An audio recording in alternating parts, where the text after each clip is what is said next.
Today is Thursday, September 28th, and we're talking about the Wild Card Madness as always, right? It's an every episode thing. Thankfully, Peter and Fink talked about the teams that suck, so we don't have to.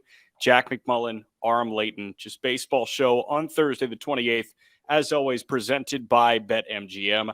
I also have to ask you a very vague question about Kyle Bradish, and then we're going to kind of talk through what some pre-arbitration extensions could look like. Because I'm working on something over at justbaseball.com, and it's 10 guys that I ID'd for a pre-arb extension, and it's what that deal could look like. Aram, welcome back to the show, man.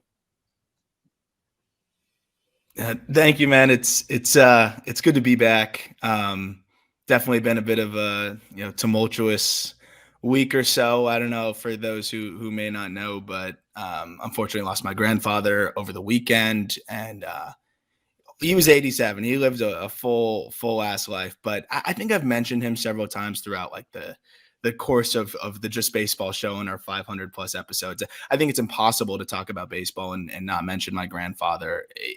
I posted the whole tribute and things like that. If I start getting that deep into it, I promise you I'll cry, which is probably crazy to people because I'm such like a cynical and I think very like serious guy. Like for the most part, yeah, I'll joke around, but it takes a lot to like get the waterworks going. My grandpa, it's automatic waterworks.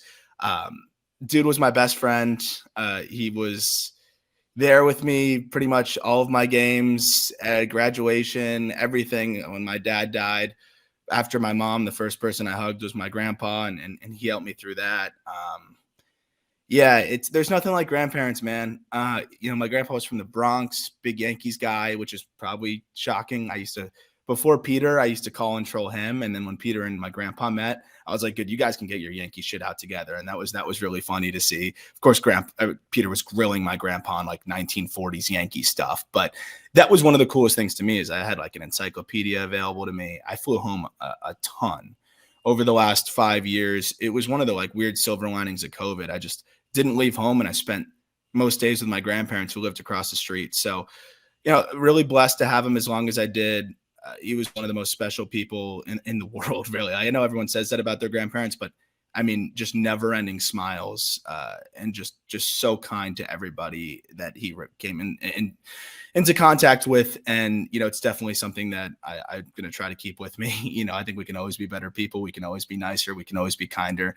And, they always say like, oh, go compliment a stranger, whatever it is. And I'm like, I'm not doing that. Like, that's so weird. My grandpa was the king of that, man. And it just came natural with his, New York accent, and just rip a compliment, start chatting up whoever it was. The last thing I'll say is when we went to pick up all of his stuff, obviously he lived in an apartment building at this point, and all of the employees there just had something to say and wanted to share, a story. And when I went to grab his car, which also really sucked, there was a big handwritten note, full page, like your grandfather George was, and my middle name's George after him. I know I'm bouncing around, but your grandfather George was the most incredible man. He never just took the car keys from me and went. He asked me about my family, asked me about my life.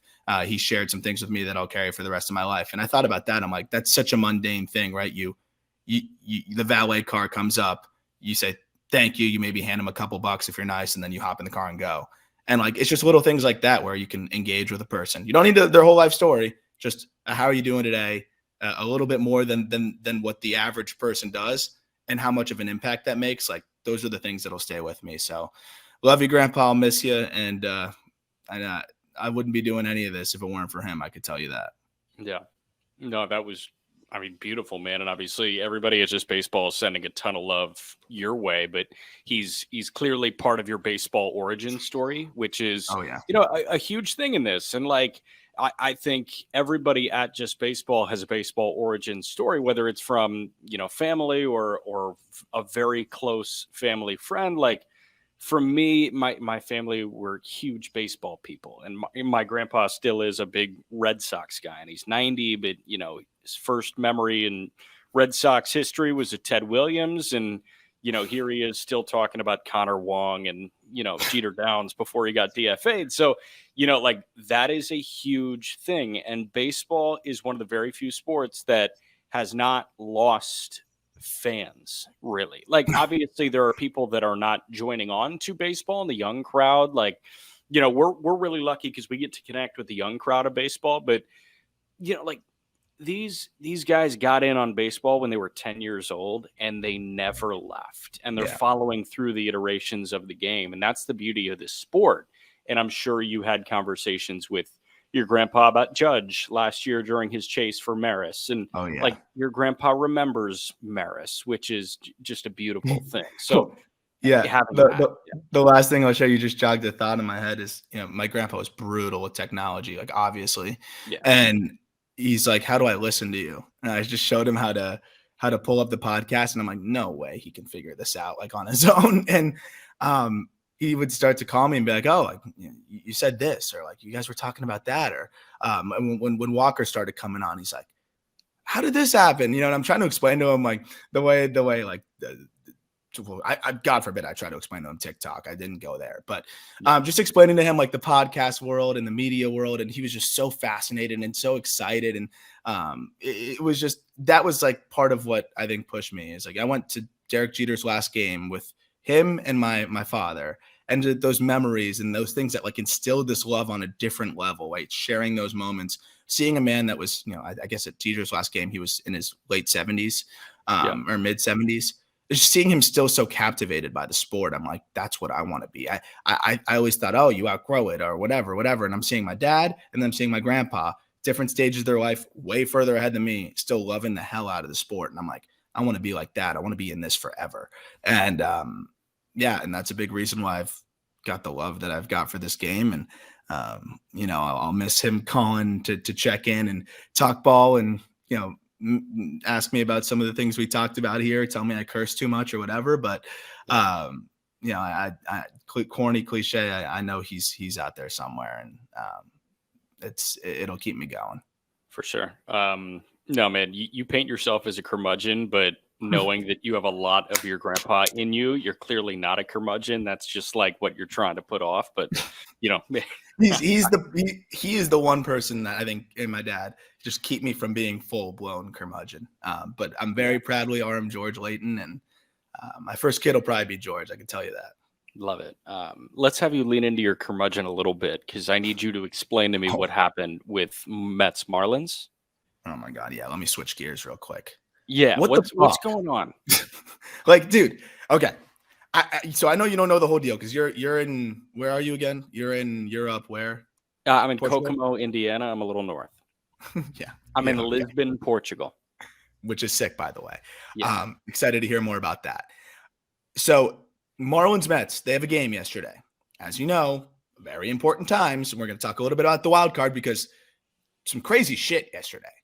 I was literally talking about my grandpa saying I cursed too much. I ripped like 5 in the last 20 seconds. But the Cubs loss I want to get to in a second. But first, Marlins Mets. This game, they had plenty of time to prepare. There was 0.05 inches of rain yesterday. But the issue was that it rained over the weekend a lot. Normal people and well-run teams would cover the field when it rains a lot. For some reason, the Mets didn't. And the Mets' excuse for the field just being unplayable, too mushy, just impossible to play on was, hey, we had a soccer game here 6 days ago, and that really messed the field up. And then we didn't cover up the grass and the dirt because of the soccer game. We wanted things to get right. So when it poured, it just poured all over the field. First of all, the Yankees played 2 games or several games. They had one rained out when the pouring was happening, and then they were able to play games within the last 6 days. Second of all, if the excuse is ever that we had random exhibition or just another sports game on our field, I feel like that should almost instantly be a penalty to the hosting team. I support hosting other events on your field, but don't bite off more than you can chew. If you can't, that shouldn't come at the expense of the other team, because you're trying to spill in some more revenue. And let's be real. Why does Steve Cohen want to have these soccer matches there? Because they're about to build a gigantic soccer stadium right next door that he's very involved with. So, like, yeah, I get that the season is lost, and maybe it was the plan all along. That part I don't know. But you got 0.05 inches of rain the entire 24 hours around that game. and you couldn't prepare the field by then. Like you couldn't get it right by then because you didn't cover it up over the weekend when it was pouring. And then you use a soccer match as an excuse. It's embarrassing. And for those that are saying, oh, who cares? They'll play a doubleheader. This kills the Marlins because now they have Braxton Garrett scheduled, who's been one of their best pitchers, especially with Yuri and Sandy down. And I want to talk a little bit about seeing Sandy. That sucked. But you would have had Braxton go yesterday, and then it would have lined up for him to pitch game 162 against the Pirates, who he pitched his best start of the year against, 7 innings, like 12 or 13 punchies. So now Braxton has to throw today. He won't have his full rest for game 162, and they got to just run the shit out of the bullpen because either they're going to need Braxton to go shorter and go short rest on 162, or he's just going to pitch his normal duration here, and they're going to have to go bullpen again on 162, which just sucks. Do you think that – so I guess the way I would handle it if I were Skip was I would have Garrett go based on the situation. So if the Marlins go down early, if they're down 3-0 the third inning, he's done after 3. It's not a bad idea. If the problem is this. You got to go bullpen game 2. It's a scheduled bullpen game 2. Which sucks. They had to shut down Yuri, who I don't know if we talked much about it. I watched that last start of Yuri. He needed to shut down. Like the poor kid was gassed. He said it himself. And then Sandy tried to throw in Jacksonville. I came away from that outing. I literally walked out of the ballpark and said, there's no way this guy throws. And he went 4 shutty and he was sitting 95, 96. But anytime you try to see him supinate, and try to throw a breaking ball, you could just see him guard it, and you could just see him just kind of flexing and just not looking right. And I was like, no way. So the Marlins are in a really tough spot there.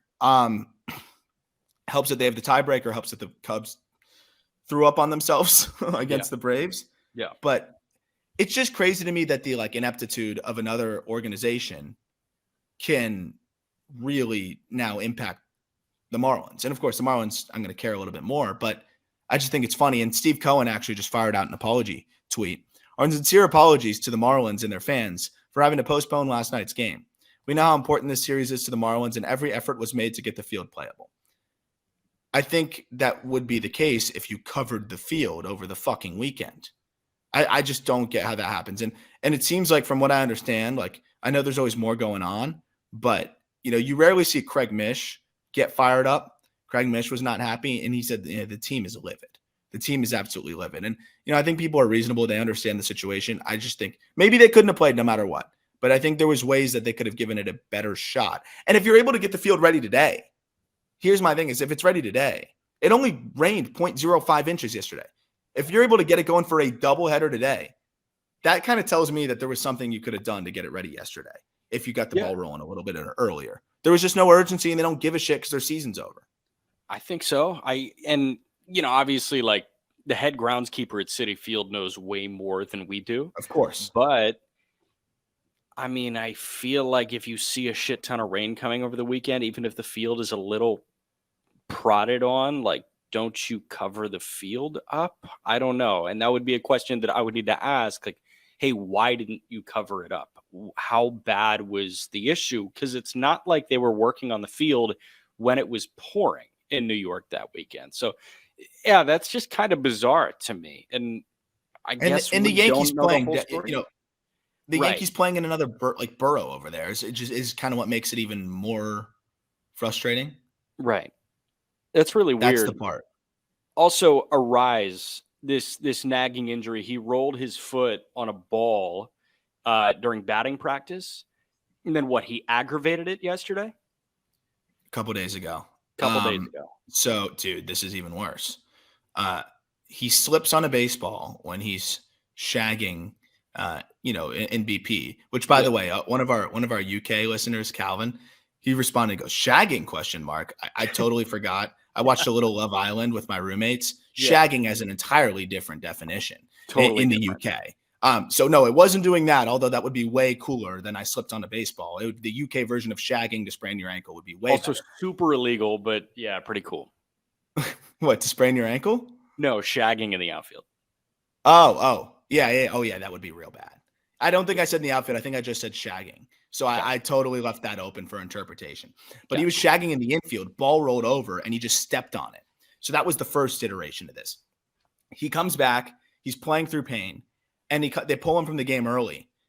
Just the defensive replacement, no need to have him on his feet longer than they need. Tanner Scott comes in, and the Marlins have that very exciting light show that they do when the closer comes in. Arias was going down the stairs to the clubhouse when the lights cut off, and he slipped and messed it up even worse. And now he's in a splint. I don't think he's going to play anytime soon. I think it's going to be a few days at least. He's like fully in a splint, can barely walk. Like that's just fluky stuff. Is this kind of putting worst case scenario in your brain? Like, oh, okay, the Marlins are done. It was really fun while it lasted, but of course the perfect storm is hitting literally right now. Well, Tanner Scott also hit the paternity lists. Congrats on him for having a kid. Yeah. Delay 2 more weeks. Yeah, come on, Tanner. You couldn't tell your wife to just keep it in. Like, it's so funny to me. It puts things in perspective because it's like he's having a kid and it feels like all hands are on deck right now. It's just crazy. It's like, holy shit, you're having a kid. Go enjoy that. That's the biggest joy in life. But it also is one of those things where it's like, be there and then get your ass back. It's funny because the paternity list is like you can only be there for like 3 games anyways. But no, it's super exciting for Tanner Scott. Hopefully that means that he can come back maybe for the second game of the doubleheader. We'll see. Maybe he comes back with some dad strength. But it's just to answer your question. If the Cubs won yesterday or 2 days ago, as people are listening to this, I'd be like, oh, here's the beginning of the end. Yeah. But the Cubs blew a 6-run lead. Mm-hmm. And I don't know, man. They feel vulnerable. And it's interesting. The D-backs feel that way to a degree too. To me, this is the best I felt about the Marlins situation because to me, the D-backs and the Cubs a couple weeks ago, they looked like a force, or at least one of them did. And recently, I know the D-backs are 7-3 in their last 10, but some of the losses are like, ugh. And I would say they look like more of a force, but the way that the Cubs have kind of fallen apart in some ways, and I thought yesterday's game or 2 days ago, as people are listening to this, that was one that really accentuated things for me because you had questionable managerial decisions. You had an implosion of a 6-run lead, and you also had just that eye-opening, nauseating error, which I really feel for Seiya Suzuki because Ronald Acuna struggled with the same ball in the same spot not long before. And it wasn't a matter of effort. It wasn't a matter of ability. It was just he lost the ball in the lights. And I just think that moment to like punctuate it, I could see things unraveling kind of quickly for the Cubs. Yeah, really quickly for the Cubs. And it was kind of the perfect storm because Steele, your ace, your Cy Young runner-up, was on cruise control through 5. And then it was 3 in the 6th, 2 in the 7th, 2 more in the 8th for Atlanta to take a 7-6 win. They were leading 5-0 through 5. Hell, I think what top 6 is when they scored their 6th run. So they were up 6-0. And there were 7 unanswered to end the game. And they were spread out across 3 innings. The thing that got to me was what was Javier Assad doing in there for 1 inning? Obviously, we can point to Suzuki. Obviously, we can point to the offense going quiet. Obviously, we can point to the rest of the bullpen too. But Javier Assad, I'm looking for his last outing of fewer than 3 innings. It's on July 29th. Before that, this guy went an inning and 2/3 twice. And then before that, I have to go to May 25th to find his outing of fewer than 2 innings. He was such a good starter.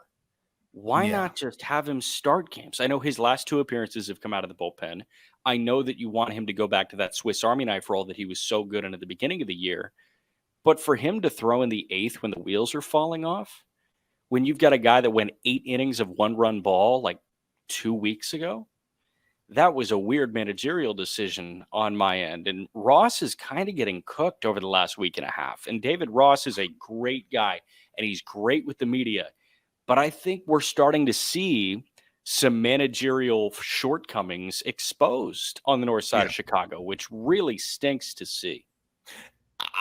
I'm seeing like a lot of like just almost overthinking to a degree. And we talked about this. I love Pete Crow Armstrong. I adore Pete Crow Armstrong. Like, he's one of my favorite prospects in a while, just the way he goes about his business, how funny he is in the outfield. And, it's funny because I feel like a hypocrite when it comes to prospect rankings. I don't value defenses nearly as much as maybe some evaluators, because it's tried and true that, glove first guys just don't have the same level of hit rate as prospects as bats, because especially in the game that we're in today. That said, defense is still incredibly important, especially if you're at a position like Pete Crow Armstrong's. I love Pete. He was not big league ready. And I understand, we talked about this. We don't need to rehash the whole conversation. But now they're just trying to throw him into these situations where it's like, okay, well, if he's not totally big league ready, he can help us here. It's not how that shit works, man. They're getting cute. They're seriously just trying to get cute right now, and that sucks in a wild card chase. A Sean Murphy pump fake when you've come off the bench and you haven't seen anything like that. It was a first and third situation. Guy steals from first. I mean, Sean Murphy sold the shit out of that because he's one of the best catchers in Major League Baseball, and he throws everybody out. And I don't blame PCA for taking 3 hard steps there. That was the play. But you need to be a big leaguer who's seen that, who's seen really good catchers, do those sorts of things. No one's pulling that shit out that much in the minors. No one cares enough about getting those outs. You just throw the guy out at second. If the run comes home, it comes home. You're just there to work on shit most of the time. So, that was just an example where it's like PCA gets hung out to dry there. And yeah, of course, it's his fault. It's his mistake. But you got to think about what kind of situations you're putting these guys into. And I just thought it was a tough position for him. And then I don't remember exactly how they move things around, but he pinch runs. He comes in. And then I think they later pinch hit Wisdom for him. Do I have that correct? Because if that's the case, PCA probably makes that catch. Again, I think it was lost in the light, so who knows? But it's just interesting to me, like the one way that you could really benefit from PCA is defensively. And you're late in this ball game, you need to preserve a lead, and now PCA is burned and can't be in the outfield there to help. And I think that's the one area where it'll be the most seamless for him. So, I think it's just one of those situations where I don't know why PCA is there, and then I don't know why we have a little bit of overthinking. Justin Steele was livid to come out of that baseball game. And you know what? He's not going to win the Cy Young, but to me, I think it applies to anybody that's a Cy Young finalist. You ride that guy, and you let him go as far as he can take you. And I think that would have been the preferable way to do it. Is, hey, like, let's let him go. And let him stretch him out, at least let him finish that inning. And if I'm not mistaken, Jose Cuas inherits a runner and then gives up the earned run for Justin Steele. Like, if you have a Cy Young finalist in this position, he was throwing well all game, to your point. I know it's the Braves, but a lot of uncomfortable at bats against him with that cut ride. I'd let him go. No, there was a sequence to Austin Riley that I was watching, and I mean, it was high fastball take, low slider swing. He gets into this 2-pitch rhythm that is unbeatable. And I say 2-pitch rhythm like it's a bad thing. For a guy like Justin Steele, it's not a bad thing. For a guy like Strider, it's not a bad thing. And their fastball slider combinations are very different in profile, but they are very equivalent in success. And this year, Steele has been better with his 2-pitch combo than Strider has with his. So yes, let him get through it. Steele at this point, he's not fighting for that Cy Young. I think he knows that. I think Rossi knows that too. If Steele wants to get through the 6th and have those 3 earned runs stay where they are, he's not worried about an ERA bump. You're worried about ERA bumps in June and July. Yeah. Steele's trying to get his team to the freaking playoffs. Yep. And he didn't get the opportunity to do that. And then you try and jigsaw this thing where you're right. You pinch hit Patrick Wisdom for Pete Crow Armstrong, and you take his glove out of the field because this guy's OPSing 154 in his career to this point. And then you put Javier Assad in there for an inning, which is uncharted water for him over the last 2 months, and he allows 2 runs. The Braves do that. The Braves get on you quick. And David Ross did not put the Cubs in the best position to handle the Braves getting on them quickly. Yeah.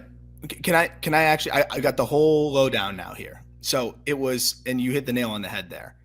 But so let's start with, I think this is the least of the issues, because I get pulling your starter after he walks somebody and gives up a single, but it was, kind of a seeing eye single, not hit hard at all from Matt Olson. And then you have Ozuna, who was 0 for 3 to that point off of Justin Steele. Now you bring in Jose Cuas, and Ozuna lines a 111 mile an hour double, which scores a run. and that's what ends up happening. But then Quas settles in and is able to get out of the inning. But I think Steele earns the right to do that. Now, one other thing that really stands out to me is Tauchman starts this game in center. PCA pinch runs for him. And again, PCA instantly one of the best defensive center fielders in baseball. And then you pinch hit Wisdom for PCA. So to be able to do that, now you have to move Cody Bellinger, who started the game at first base, into center. And Bellinger is an all-world defender at multiple spots. But again, you're getting really cute with it. Not only is it the probably not the best defensive situation, it's also just a little bit too much of just moving parts. The guy that started at first is in center, and maybe a more aggressive Bellinger who was in center field mode mentally in that game goes and gets that ball. I don't know. But it also is one of those situations where if you don't pinch run PCA and then burn him by putting in another guy right after, maybe you could put PCA in right.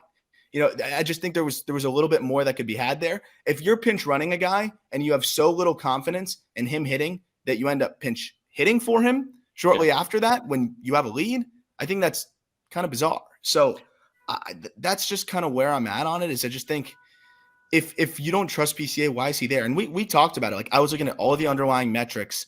It looked like he was going to struggle up there. High chase rate, relatively high end zone whiff. It doesn't mean he's not going to be a good baseball player. I think he's going to be a phenomenal one.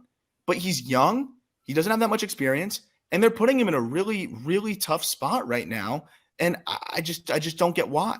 It's bad for him. It's bad for the team. And it's causing, I think, Ross to try to do too much and try to, like you said, kind of put all the pieces together here and overmanage. I'm forgetting which one Ross was a teammate with. I don't think he was a Quentin Berry teammate, but I'm going to say something that might piss some Cubs fans off. At this very moment in the 2023 wildcard chase, Pete Crow Armstrong is a Quentin Berry equivalent. He's an unusable bat. Yes. So why is Ross doing this in the middle innings? He sensed that it was a big moment there, and he doesn't give him the opportunity to come to the plate. No, he's got way more talent in one hand than Quentin Berry did offensively. PCA will have really good offensive seasons, but right now at the major league level, he is a Quentin Berry equivalent.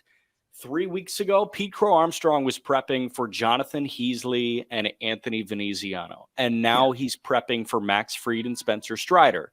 And he was seeing catchers like Jose Briseño and Chadwick Trump and Jair Camargo. And now he's seeing pump fakes from Sean Murphy. He's not ready to help you in really, really meaningful ball games. And we had that conversation when he did come up. We said this could get really ugly, but it could also be really exciting. And unfortunately, it's been way more ugly than exciting so far. Yeah. I want to go to another young, exciting guy. He's not a rookie, but I have a sweeping question for you. Why is Kyle Bradish so ridiculously good? This guy had another amazing start last night. A 1-0 win for Baltimore to lower the magic number to 2 in a win over the Nats. Yennier Cano, by the way, was amazing in the ninth, perfect ninth, punched out the side in order. That diabolical fastball and splitter / changeup pitch mix is just unfreaking believable. And Felix threw a live BP yesterday in full uniform. So Bautista could very well be back this week. But Kyle Bradish, his line yesterday, 8 innings, 3 hits, no runs, 4 Ks, 2 walks. And obviously you can say, Jack, look at the slider. The slider is equivalent to Spencer Strider's slider. It is equivalent to Devin Williams' changeup in terms of run value. I know that. But this guy sits 94, and he's got a slider and a curveball that's really good too. How did Bradish go from what he was last year to a 2.86 ERA guy? And for my money, the surefire game 1 starter for the Baltimore Orioles when they do play in the ALDS.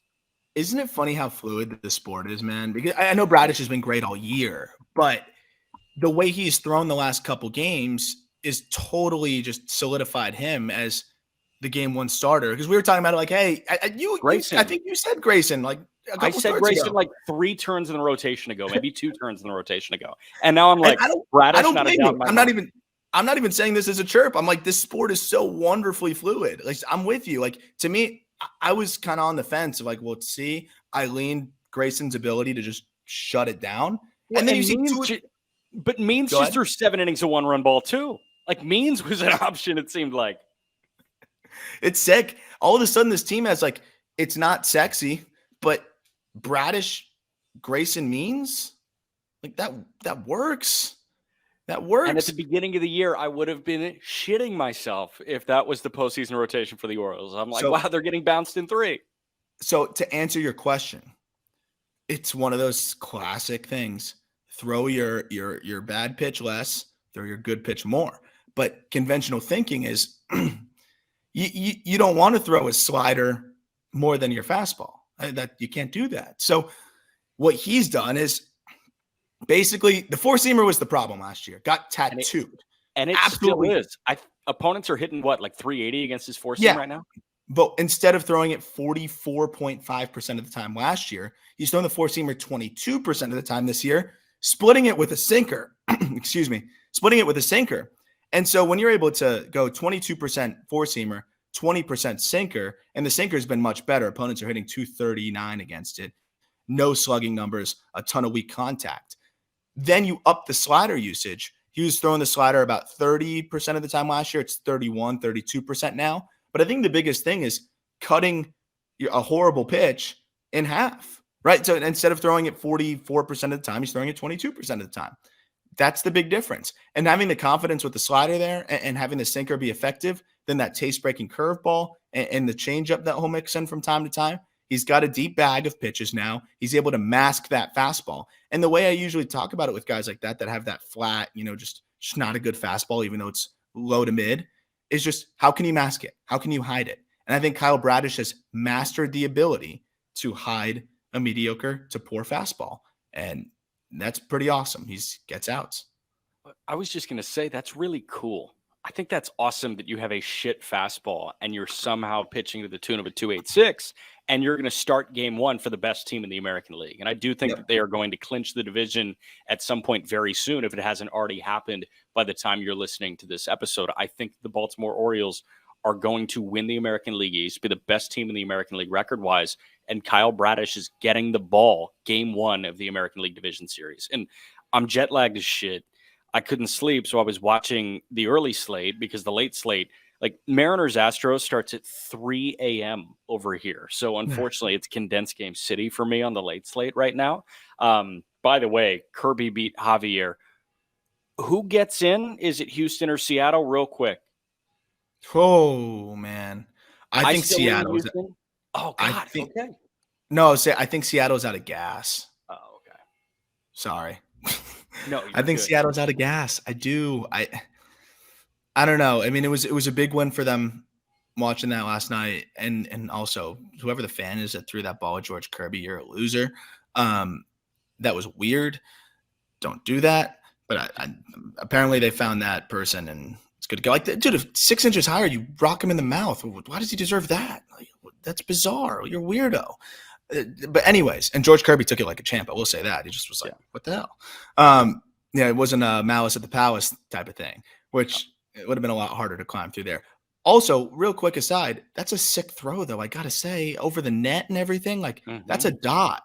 I'm not respecting it. I won't. I refuse to respect it, but it was somewhat of a dart there. That guy's probably really good at cornhole.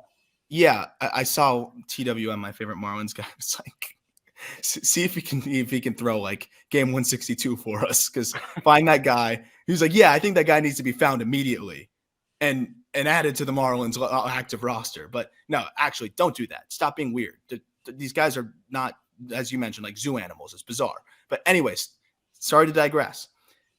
I just think the Mariners are taxed, dude. I know they won it yesterday, but when I watch this team, I'm just like, it just seems like they're scratching and they keep scratching and clawing. And I want to keep believing in them. And it's just weird. This is not an Astros team I'm used to seeing either, though. This is such a vulnerable Astros team. It's almost like a battle of attrition here versus who's gonna be able to take that leap and grab the final playoff spot. For me, it's like, who's not gonna fall apart more? Yep. And that's hard as hell to predict. It's hard anyways, but it's hard to predict that who's gonna fall apart less. Houston has been in the ALCS more often than not in the last decade. And until I see them not make the postseason, I'm not going to believe that they are not making the postseason. You know what I mean? Yeah. Like, it's hard for me to say that the Astros are not playing playoff baseball when we see them in the ALCS of the World Series every single year. 100%. And also it's fair to note, I mean, you got to go through Texas if you're Seattle, which I mean, that's going to be tough. That's going to be very, very, very tough after this series, which already is all hands on decks and because they're trying to put a division away too. Texas is still playing for something until the final day. We're omitting Texas from this conversation, but they're only a game ahead of Houston. Yeah. I love the way that this winds up, dude, because on the other side, the Astros have 3 against Arizona. You know, Arizona needs those games. It's in Arizona. So literally, I think both these teams are going to lose the series. I think both of these teams are going to lose the final series of the year. Who gets swept? Or who? I really think like it could be won by the game that is already happened by the time we put this out, which is Framber Valdez versus Bryce Miller. Because I think both of these teams are dropping the next series. So it's whether you get swept or not. It's coming down to the last one. And what's fun is you got Verlander game 162. And then on the other side, I don't have it in front of me. I'm curious. I think it would be Castillo game 162. It would be Kirby 162. It would be Kirby? From what I see on ESPN, yes. Okay. Castillo would has throw Miller, 161. Gilbert. Yeah, it has Miller, Gilbert, Wu, Castillo, Kirby. Okay. Wow. I'm pumped. It's beautiful the way this season is finished. I'm going to go with what you said, Houston, just because been there, done that. This is nothing for them, right? Like they've been on high leverage. All of these guys have been in high leverage so many instances. I trust Verlander. I love what I saw from him last start for the most part. And I just think this Mariners staff is really taxed, and you have the inexperience side of it. I hope the Mariners make it. I would rather the Mariners make it just from a personal fan standpoint, but I'm going to side with the experience and the Houston Astros. In ode to the Champions League, which is going right now, this almost feels like if one of these European giants doesn't qualify for the World Cup, and it happens all the time. Like Italy wasn't in the World Cup, one of the previous World Cups. Germany wasn't in one of the previous World Cups. The Netherlands missed out on the World Cup. And you get so accustomed to seeing those powers in the World Cup that when they're not there, so many Americans are Googling like, hey, why isn't the Netherlands in this right now? Why aren't the Italians in the World Cup right now? Like, that was always my adopted country here. For me, it's you turn on the postseason ball and we're in it on a daily basis. But if I'm a casual baseball fan that kind of waits to the postseason to tune in, I'm wondering who the Astros are playing. And like, if the Astros aren't in it, I'm like, oh, wow, that's a shocker. That's new news to me. Totally. New news, by the way, Swift Kelsey. But tying a bow on the Bradish thing, I was just like walking around at like 2 a.m. And I was just like, wow, literally nobody over here knows that Kyle Bradish might be generational with his slider. But no one here knows. They haven't seen the AFL rosters. What I know. They haven't seen the AFL rosters either. They haven't seen. No one out there knows about the Arizona Fall League rosters. No one knows that Jackson Jobe and Drew Romo are going to be teammates out with the Salt River Rafters, right? That's going to be the best. That's going to be the best battery in AFL history. I'm seriously like we're going to talk about it. We'll probably do like a brief when the season really gets rolling. Just a quick fly through of the best prospects on here. But the call up, we're going to break down every roster. Check that out. This is. Look, I won't pretend. I always feel weird saying like this is the best I've seen because it implies like that holds weight if Jonathan Mayo says it, right? Because Jonathan Mayo's seen a lot. But for me, it's like this is the best I've seen. I've seen like 5 Arizona Fall Leagues very closely. But this is just a loaded freaking Arizona Fall League squad. So the whole league is insane this year. So excited to break that down. And for those that want their like baseball fix, my dream is to pitch Major League Baseball on like letting us broadcast some of these games because if they had better coverage, it's like a minor league all-star game every day. I don't know why they don't air them more, but I will say this: when they are aired, tune in. I promise you'll have fun. It's loaded. It's a blast. If you're in the area in Arizona, go check it out. It's super accessible. It's super quiet. You can go right in the first row. I mean, I watched Jordan Walker, Jason Dominguez, like back to back to back. My boy Matt Mervis, like in order. The other time, Mason Wynn was out there. Like it was just so much fun. You'll see great baseball, and I can guarantee you will see if you go to one game, there's a 99% chance you will see a big league all-star playing, and I think that's selling it very low. I think. Wow. I genuinely look at every roster. I'll give you 5 different guys that I think will at least make one all-star game. You're And for I sure think there's a seeing a very top high 100 chance that prospect. if you go to a game, you will see a big league all-star. Yeah. Maybe And there'll be an exception to that. You go to horrible luck. You go to a game between the two teams that don't turn out one big league all-star. Sorry, fuck me if that happens. I like your chances. there you go, cursing again, man. What's gotten into you? Um, Jordan Coping. Walker. Yeah, I understand. Jordan Walker, another guy that we're going to talk about here in a moment. We're going to go kind of rapid fire through this, but I'm working on something for justbaseball.com. Should be up in the next day or two. And it's 10 guys that I kind of deem worthy of a pre-arbitration extension. And I want to talk through what those extensions could look like. And the list of 10 is a fascinating list. Guys that were at the Fall League this year. There's a guy that is, I think, 3 games into his major league career at this point. But then there are other guys that are about to hit their final year of pre-arb next year. But you would think like these guys are already well into arbitration and might be closer to free agency. But that's just not really the case. So the 10 guys that I ID'd are Adley Rutschman and Gunnar Henderson of the Orioles, Bobby Witt Jr. of the Royals, William Contreras of the Brewers, who somehow is still pre-arb, George Kirby of the Mariners, Yuri Perez of the Marlins, Junior Caminero of the Rays, Gabby Moreno of the Diamondbacks, CJ Abrams of the Nats, and Jordan Walker of the Cardinals.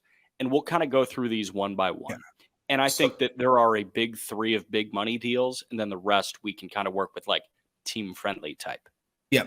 I think it would be super helpful, real quick, to kind of set the scene here too, Jack, of why both parties would do this. Yeah. Because it's interesting, and it's really like I never realized how it's like one of those things you take for granted because you're just when you cover baseball and you're in it and you've been contract nerds like you and I, you kind of just like one of those things that you just know and don't really know how you know it. And when I went to explain it to my mom, I was like, wait, this is a little bit more complicated than I think about it in my brain. So I think there's some very passionate baseball fans that may not totally understand why it makes sense for both parties. Like, and I think there's people that cover the game that don't totally get it. When you start to like work, and I know you get this, like you see guys going through the minor league grind and how much, you have to sacrifice to get there. The player side is very understandable in terms of why they would take the guaranteed money when they can. And then I think on the team side, it's become so expensive to attain guys in free agency, and you have so many disaster stories in free agency that I think people used to say, "Oh, pre-arb deals are a huge risk because you don't have as much proof of concept." Right? Like for example, Gabriel Moreno, he's had one really good half, and I'm excited to talk about him because it's been an unbelievable half. But at this point, you don't have 3, 4, 5 years of success to lean on when you sign a free agent. And that's usually the low end. Usually you have 6, 7, 8 years of success. And that's where you go get a Xander Bogaerts, a Trey Turner. But in those deals, you have a different kind of risk, which is how long are they going to be this good? And I think that's just as much risk as to, hey, is he going to continue to be this good? Or like, will he be able to continue to progress and be a good baseball player? Of course, we've had pre-arb deals that go poorly, and we can highlight some of those. But I think if anything, it's less of a risk than spending big in free agency because 1, it's cheaper, and we'll explain how it's cheaper. And 2, a lot of these guys, you have so much information now, you can feel pretty confident that they're going to continue to get better. And at the very least, pre-arb deals are so valuable, even if they're struggling, you could probably broker a deal and get out of it. You're not going to be able to get out of a free agent deal because you paid top of the market and outbid everybody else, and now you're trying to get out of that deal. It's different. But I guess the last thing I'd say, Jack, is if you could set the scene on like why the deals are cheaper, then we can get into it. Yeah. So, like some of the deals that have gone wrong and those names that are going to jump to the forefront of, I think, everybody's mind are John Singleton with the Astros, Scott Kingery with the Phillies, Paul DeYoung with the Cardinals, David Bodie with the Cubs. Mm-hmm. I think those are probably the big 4 that jump to my mind, but deals that have been done recently that are working out really well. Luis Robert with the White Sox. He signed his deal before he even debuted. And then, of course, every Atlanta Brave to ever exist ever. So Austin Riley looks great in the early goings. Spencer Strider, that deal looks great in the early goings. Michael Harris, I've got no concerns about that one. And the 2 biggest in baseball are Ronald Acuna Jr. and Ozzie Albies. Those are the 2 biggest police jobs ever. Well, J-Rod is a $200 billion pre-arb extension guy. And we can get into how that made sense. Same with Carroll. Carroll was 8 years for $111 million. And I thought that was the most player-friendly one. Is a bargain? Well, I think it's a bargain for everybody involved. It's super player friendly. I agree, but it's Super still a no player brainer. friendly. Yeah, no brainer here. And J-Rod, I think, is a no brainer too because of the way that it escalates. But simple contract structure, the way that you may typically think of contract structure in baseball. You debut, you have 6 years of service before you hit free agency. You have 3 pre-arb years, and you have 3 arb years, arbitration years. Pre-arb, team can tender you a contract for the league minimum. So this year, those guys are making $720,000. I think next year it's $750,000, and it escalates year by year. When you get to arbitration, you pitch what you think you are worth. And year 1 of arbitration is going to be a relatively low number because you will never go below that number in ARB 2 or ARB 3. They build on each other. So if a guy signs a pre-ARB record like Cody Bellinger does, that's why the Dodgers couldn't tender him a deal this past year, because they could have tendered him like, a $10 million deal and it would have been worth it. But this guy was due for like a 1-year, $25 million deal in year 3 of arbitration. You just can't do that. There are like certain levels to this, and you pitch what you think you're worth. Team pitches what you think you're worth. If you come to an agreement, great, you avoid arbitration. If you go to arbitration, you have a third party, non-biased, decide which number is right. And that's where players can get pissed because teams go to the arbiter and say, here's why we think this guy sucks, a la Corbin Burns. Then you hit free agency. And when you hit free agency, Taijuan Walker and Jameson Taillon get 4-year deals for $70 million. Why do that when you can get Michael Harris on 8 years, $70 million, or Ke'Bryan Hayes on 7 years, $80 million? Go do that instead. And from the team perspective, it's like, why doesn't every team do this? Well, you can also just ride out arbitration. It's super cheap and, let it ride. And there's guys that can do that. If you're doing that, you're probably thinking, hey, this guy's not going to be good for the next decade plus. If you think a guy's going to be good for the next decade plus, you front a little bit more money, and it's a no-brainer for the players, right? Because instead of making the minimum for 2 more years and then a low arbitration number that Harris escalates, is making like $8 million this year, Michael Harris. Instead of $750,000. Yeah, he's making $8 million instead of $750,000. Think about that. So for him, it's worth it. He can alter his life and he can support his family and do whatever the hell he wants to do now immediately, way sooner. Sure, does he give up some money on the back end? Yeah, but I think for a lot of these players, it's like, especially if you hit it at the right spot for like a Mike Harris or a guy, some of the guys that you talk about, they come up so early, you'll still hit free agency at 30 and you get the best of both worlds. But for some guys that may not even hit free agency at 30, I still get it because look, you solidify yourself, you guarantee this generational wealth, and also you're able to get the money sooner. You can invest it, you can do whatever, like you can do more things with that. So yeah, like could Corbin Carroll have waited till free agency and and maybe hit free agency a little bit earlier and got a little bit more money outside of it? Sure. But I'll give up 2-3 years of free agency on the back end for some more money fronted on the front end.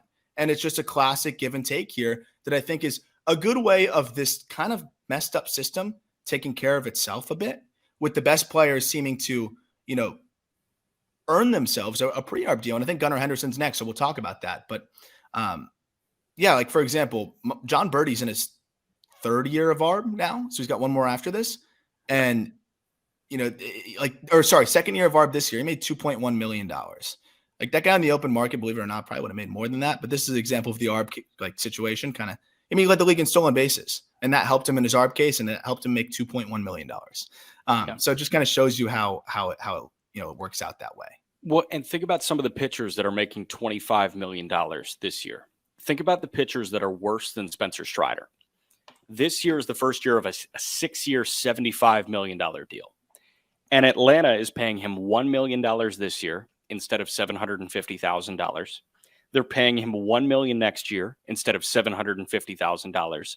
And then it's $4 million in what replaces his first year of arbitration. His first year of ARB, if he was good for the next 2 years, coming in ahead of 4, but they owe him 4.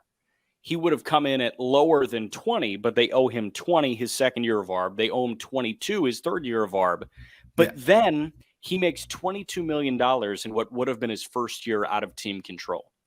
If this guy is who we think he can be, he's a $35 million AAV guy. Yeah. And the Braves have him for $13 million less than that. And then they have a club option at $22 million, where they Which can they'll pick up. decline that if he's not Yeah. there. They will activate that as quick as humanly possible if Yeah. he is who we think he can be. So yes, you're rolling the dice, but it buys you cheaper years when you hit free agency because you fork up a little bit more upfront, like you're saying. And the last thing I'll say is I think the way you broke that down, obviously not that much of a change in the first 2 years of ARB, or of pre-ARB, but in arbitration, I mean, he probably netted himself an extra 15 to $20 million. Probably 20 mil. Yeah. Yeah. I mean, and that's guaranteed. That's, it's signed, sealed, and delivered. So that's, and he's going to hit free agency young. So I think it works out really well for Strider. There we go. So rapid fire here. We're going to spend like a minute on each guy. First guy for me is Adley Rutschman, who I think gets the biggest ticket deal that we see in terms of average annual value. Adley has, at this point, 4 years of control remaining after this year. My guesstimate here was 7 years for $90 million, which is slightly cheaper AAV-wise than Carroll, and 1 year fewer. 7 years, 90. But remember, you signed Carroll for 5 years of control, or maybe 6 years of control. I think 6 years of control. Versus Adley, you're signing him for 4 years of control. The way I look at Adley is, yes, he's a catcher that becomes, a teensy bit more risky. But this guy, like, if he hit free agency, he could absolutely sign a $200 million deal as a catcher. Why not just buy 3 more years on the back end? Do you think 90 is too cheap? No, catchers are weird. Catchers always end up getting less than you think. I would say this is the one guy who's the exception. If I'm his agent, I'd say, hey, dude, I don't blame you if you don't want to take the pre-ARB deal. Mm-hmm. Because he's going to get a lot of money in ARB, relatively speaking, still not the same. And it is what it is. But, he's a dude that has been, number 1 pick. A lot of money comes with that. There's a lot of value to that. He's made a lot of money on, endorsements and signatures and things like that. And I don't think he's at the best of his game yet. Like this year, I thought was going to be a little bit better. I think he's going to be even better next year. He's special. A lot of leverage in being a franchise catcher for a team that's, kind of turning the tides here and becoming, one of the best teams in baseball. This is the one dude that I know it's tough for catchers, but he's also older, mind you. So he would hit free agency 31, 32. Yeah. It's the one dude that I would hold out. And if I'm the Orioles, this is the guy I'm making a priority to try to get to sign a pre-ARB deal. Do you think 7 for 90 is enough to convince him? Sometimes he still shock me. So it's really tough. I think so. I would go up to 7 for 100, 8 for 115. Like this guy's one of the best catchers in baseball already. You can make the case he's the most talented, especially with Murphy falling off in the second half. I think it's worth it, no doubt. I'm just curious if he would take it. He's the one guy I think you can make the case, like leverage is in his hands. For sure. What about Bobby Witt Jr.? Bobby Witt has 4 years of team control remaining after this. Bobby Witt has been transcendent this year. 150 games last year. He had a 2.3 WAR, a 98 WRC plus, and -11 outs above average. This year so far, in 2 more games, 152 games, he's more than doubled his FWAR from 2.3 to 5.4. Yes, it's because of a 15-point jump in WRC plus, but he is so night and day as a defender. -11 outs above average last year, 12 outs above average this year. He has been one of the better overall defenders in baseball. And he's like a full-time shortstop now. He's the fastest guy in baseball.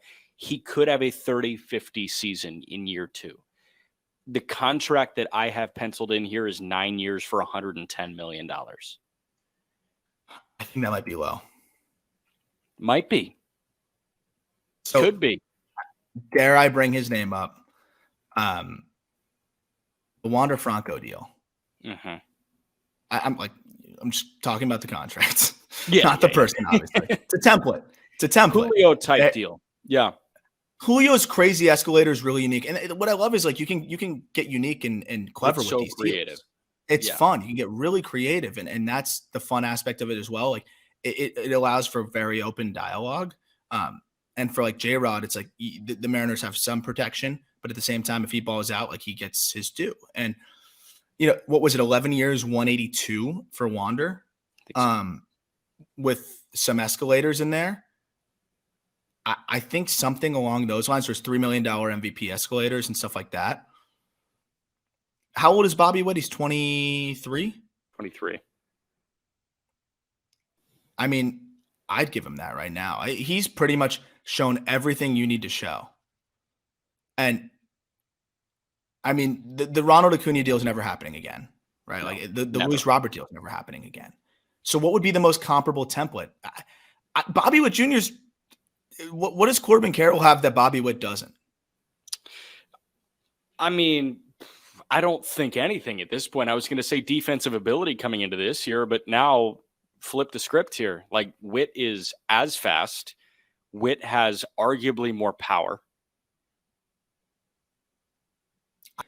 He just seems like the perfect guy for these new rules, obviously, but then he's also someone that's going to be a 40-40 threat moving forward. Like he's only going to get better and better. This is probably the easiest pre-arb deal for me. Of all the names we're going to list, this is probably the biggest no-brainer. So it's one of those where it's like, you can kind of give me a crazy price and I'll meet it. Again, I'd go as high as Wander, but I'd try to negotiate it down a little bit lower. Wander's prospect pedigree helps, but Bobby Witt has the prospect pedigree and he has the bloodlines and he's, as far as I know, one of the highest regarded guys in terms of makeup. And we talked about that with, I know your buddy who was the broadcaster for Omaha, had nothing but great things to say about him. Yeah. All right, let's jump to Gunnar Henderson here because Gunnar was actually very easy for me. He's working with one fewer year of control. I believe in Carroll's dynamic abilities a little bit more than I do Gunnar's, but I think Gunnar can come to the table with Baltimore and say, you see what Carroll got? I want that right now. Literally carbon copy, 8 years, $111 million. Done. Yeah, I would legitimately duplicate it. And good for both sides. 100%. Only thing I'll add is, there was a level of Corbin being safer at the time of the deal because Corbin, we just saw the game translate so seamlessly. Gunnar had some ups and downs, and then now it's just been straight up since. This is a guy that I'm actually juggling right now, being back at home at my mom's place, going through some of the old cards. I forget the cards that I pick up during, there's a bunch that I picked up during the 2022 minor league season and 2021 minor league season. And sometimes, the ones that I know I want to hold, I'll just stow away. And I'll forget now because I've been covering the minors for longer now. And I was going through and I'm like, holy crap, I have a Gunnar Henderson out of 99. And so realizing that, normally I believe sell at the top and just, reinvest in some other prospects. Gunnar's the kind of guy where I don't know if I should, this isn't the top. I think he could compete for MVPs. And the reason I'm bringing that up is I think the Orioles probably see it the same way. They're cheap as hell. I need money right now. I'm cheap as hell. I'd love to have that money. But shit, man, sometimes you got to go against the grain. And I think I'm going to do it with Gunnar. And I think the Orioles should too. I love it. Yeah, I mean, I still think Carroll demands more. And they bought out, one more year of control for Carroll. So you're getting one more year of free agency instead of one pre-arb year for Gunnar. But I think that's fair because I think they say, hey, Carroll does these things that you don't. And I think Gunnar has to stomach that and be okay with it. So I think that is fair price. Rapid fire through the final six. William Contreras of the Brewers. He has 4 arb years remaining. Difference for Contreras is he gets out of arbitration after his age 30 season or his age 29 season. So he enters free agency as a 30-year-old catcher. For Contreras, you're buying out 4 years. I think if you went 5 years for 50, that's fair. Yeah, I would look at, a little bit more than the Keibert Ruiz deal, maybe. I know it's a little bit less control, so maybe he could even escalate it a bit more. Yeah. I think it's important to note too, you got to look at like who these guys were as prospects and like what their signing bonus was, because I'm pretty sure William Contreras signed for $15,000.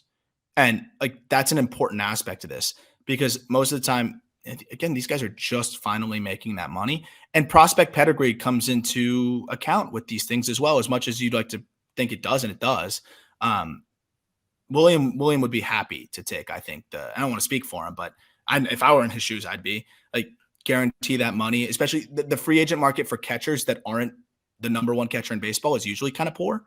We've seen that, so I think this would be a no-brainer for all parties involved. And even if he's been great defensively this year, which has been amazing to see him make those strides, but even if he somehow hit a wall and 27, 28, that bat will always play. And you won't be upset about paying him $10 million to hit because, again, that bat will play. For sure. How about George Kirby with Seattle? You got 5 years of team control for him after this. Pitchers are always tough. Pitchers are always Pitchers are tough. But if there's a guy that I'm going to give money to, it's probably George Kirby. Durable, just consistently good. Yeah, you had the little mishap with with his comments. I don't think that matters. And you just even on the low end, he's giving you a 3.5 with a lot of innings. Pitchers are cheap though. Like, it's going to be cheaper than Strider. So what does it look like? It's a little bit less control though. So probably something similar to Strider. It's actually identical control because he didn't meet like rookie requirements and he didn't get that full year of service that Strider got last year. So it's identical control. Strider got 6 years for 75 with the club option on the back end. I think 6 years for 70 is probably fair. You buy out 1 year of open market. Yeah, because the Sandy deal was slightly different. That was 5 for 54. But that was definitely less control for Sandy. Yeah, it was 4 years of control. Yeah. So I think something between those two, no doubt. Okay. How about Yuri Perez? That's a weird one, man. Yeah, because I think it's technically 6 years of control. It's 6 years of control, and another guy signed for a couple $100,000, I think. I don't know. What would you do here? I have some concerns about injury and things like that, and it's just like you give a pre-arb deal to a guy right after he just maxed out his innings and looked fatigued. But he also has the ability to be a generational type pitching prospect and big league pitcher, I should say now. And the Marlins they can't afford to sign him in a couple of years. So I'm curious, what do you think it looks like for him? Because there's not as much of the pedigree. Yes, he had some really good minor league seasons. He instantly thrusted himself as one of the best pitching prospects in the game, if not the best. He was my favorite. And he has the big league success under his belt, but there's still a level of unknown here that's interesting. For him, I would take a pre-arb deal in 2 seconds. He's going to hit free agency even after a pre-arb deal. If he gives up 8 years of control from now or 9 years of control from now, he could hit free agency at 29. So it's a no-brainer for him. But how would you approach it if you're the Marlins? I think 7 for 68 to 70. Do you think he says yes to that? Yeah, I think he would. Because here's the thing, man, is you have and that's the tough part for the Marlins on the pitching side is I hope he stays healthy. I hope he, churns out innings and is great. But, you have Tommy John, God forbid, knock on wood. I mean, that's a whole year and change wiped out, and you're paying him an elevated salary during that year.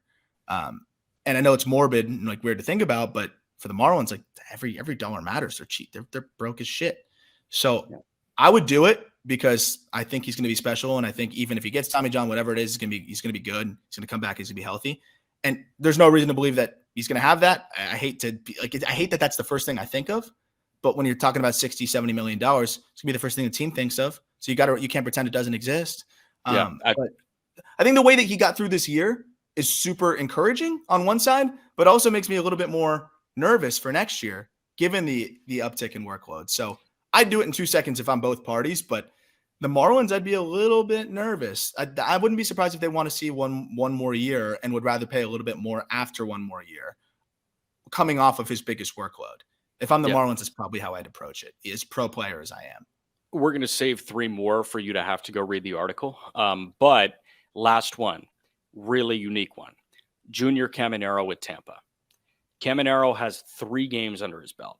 We've seen him pop, a 112 for his first big league hit, a 106 off the Green Monster. Caminero's a freak that it would have been fine if he ended the year in Double-A this year and started the year in High A. But that's not the case. He was the Southern League MVP, and he ends the year in the big leagues. Caminero is the number 2 prospect in baseball, according to you and according to justbaseball.com. If Caminero signs and bypasses the 6 years of team service, this could be like the ultimate Tampa fleece deal. I think you get him through his entire pre-arb and arb at 6 years, $45 million. He would take it too, I think. I hate speaking for guys, but I'm just trying to take into account the percentages and what people would do in that position. And it's a risk for the Rays, no doubt, but Caminero has the potential to be one of the best players in Major League Baseball. We've talked about all of that, and it's been pretty cool to see we thought we were high on him when we had him in the 80s ahead of the year, and look at where he's at now, number 2, and it's been probably one of the fastest climbers I think this year. I'm pretty sure he signed for like $30-something thousand. There we go. It might be less, it might be more. I can guarantee it's not significant. He was traded for Tobias Myers, so this is a guy that's definitely going to, I think, jump on the opportunity for generational wealth, right? Like I think that's an opportunity there. For the Rays side, sure, it's a little bit risky, but at that price point, for a guy that already has some of the best raw power in the bigs now too, I would rip that in 2 seconds. I mean, he is a special talent. I'd say start the conversation at 40, and he says yes by 45, which is crazy, and that would be an amazing deal for Tampa. All right, final 3 guys. You're going to have to go to justbaseball.com. It will be in the episode description as soon as the article is live. Aram, thank you very much. Sending all the love to you and your family, as always. Thank you. And one last little thing. I appreciate that.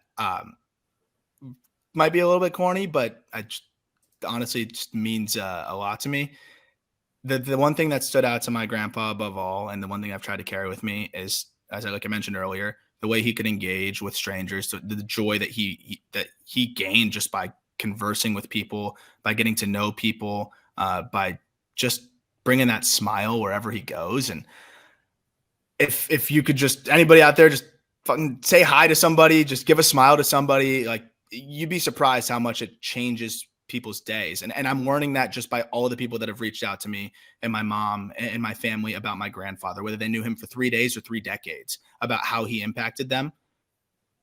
Don't be surprised at how a smile and a hello, or a serious "how are you doing," not just one of the run of the mill ones, can actually make somebody's day and make an impact on people. My grandpa taught me that just through watching, and now through this horrible time, just seeing how many people were impacted by something so simple, just asking how people are doing and checking in on them and being personable. So if anyone out there wants to go out of their way and say hello to somebody today in his honor, I'd appreciate that.